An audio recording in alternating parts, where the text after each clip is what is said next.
নমস্কার বন্ধুরা। সকাল সকাল ঘুম থেকে উঠে বাসি কাজ কমপ্লিট করে আমার গপুকে পুজো দিয়ে চলে এসেছি এবং এই চারপেয় পোষ্যগুলো কি সুন্দর চুপচাপ বসে আছে ঠান্ডার মধ্যে। বরমাসে আগে চা করতে বসে পড়েছিল। যাই হোক, আমি এসে টুকটাক হাতে হাতে কিছু একটু করে দিলাম। দিয়ে এখন দুজনে মিলে সকাল সকাল একটু গরম গরম চা খেয়ে নেব। তারপর চলে আসবো আজকে রান্নাতে। আজকে রান্নায় ছিল বেগুন ভাজা, পেঁপে দিয়ে আলু দিয়ে পাতলা করে ঝোল আর ধনেপাতা চাটনি।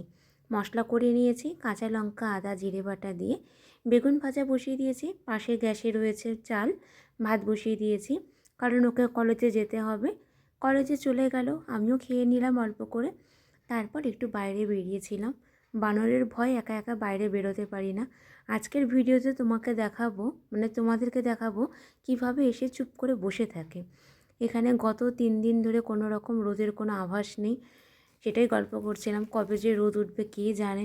এরকম ঘুটঘুটে অন্ধকার হয়ে থাকে, বেলা তখন 12:30 1টা বাজে।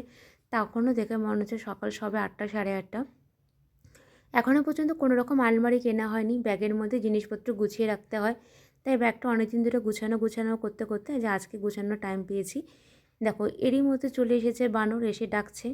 তখন একটু ভিডিওটি নিয়ে নিলাম। চলে এলো কলেজ থেকে, খেতে বসে পড়েছি। যা যা রান্না করেছি, আসার সময় আমার জন্য আর গপুর জন্য চকলেট নিয়ে এসেছে, কিটক্যাট আমার, মাছ গপুর। সন্ধ্যাবেলায় আবার অ্যাজ ইউজুয়াল চা আর বিস্কুট নিয়ে বসে পড়েছি। সকলে ভালো থেকো, গুড নাইট।